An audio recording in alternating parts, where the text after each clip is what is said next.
the streaming service's first official aftershow, and an interesting development in the company's continued plans to bring viewers fresh, original content. Hosted by DJ Jesse Gennady alongside Tiona Hobson, Roxy Stryer, and Zach Wilson, the show was made available via Netflix YouTube channel and attracted more than 100,000 views per episode. It was also made available as a free podcast on iTunes. Alien, 1979. Aliens, 1986. There is no shortage of references to the silver screen sprinkled across Stranger Things, with the Duffer Brothers deliberately including hat tips towards some of their favorite films. One clear influence on them is the Alien sci-fi movie franchise, which began with Ridley Scott's chest-poppingly popular first installment from 1979, which helped to set the tone for the genre for generations to come. Whilst there are no direct references to the film in the series, the franchise's infamous xenomorphs have clearly been an influence on the Demogorgon creature, most notably in the sticky residue it leaves in its wake, as well as its use of humans as live incubators. Atari. The dream Christmas present of choice for the boys of Hawkins, Indiana in 1983 seems to be the Atari 2600. Will got one, Dustin got one, and probably every kid who made it to Santa's nice list in the early 1980s got one. The Atari was the bleeding-edge games console of the decade, a wood-veneered masterpiece that has sold more than 30 million units since its original release in 1977, which was famous for games such as Pong, Adventure, and Pitfall. The inclusion of Atari in the series has also spawned an entire subgenre of fan art, with dedicated viewers creating everything from Stranger Things Atari cartridges to posters and even graphics of what an Atari game based on the show might look like. Auditions.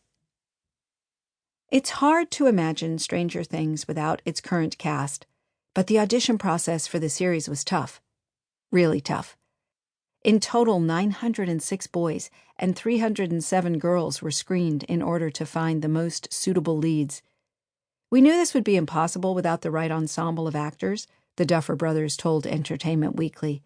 Casting is always a challenge, even more so on a show where 4 of the leads are 12 years old.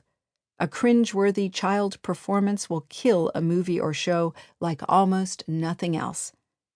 We found that the key to finding good kid actors is actually rather obvious.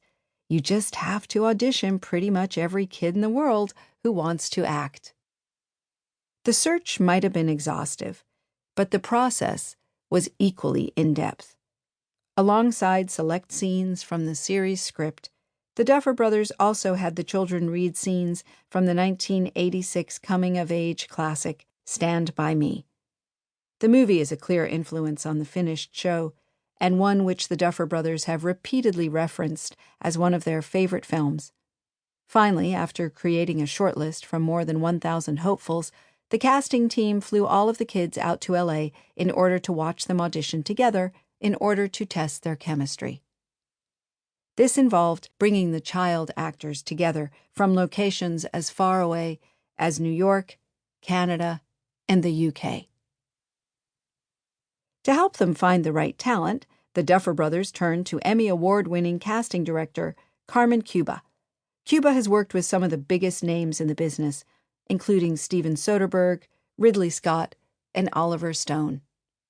She has become one of Hollywood's key professionals, working on hit movies such as The Martian, Magic Mike XXL, and Now You See Me, alongside TV shows such as Narcos, Sense8, and The Girlfriend Experience. Speaking to Backstage magazine, Cuba revealed that casting the young actors was one of her favorite parts of the process.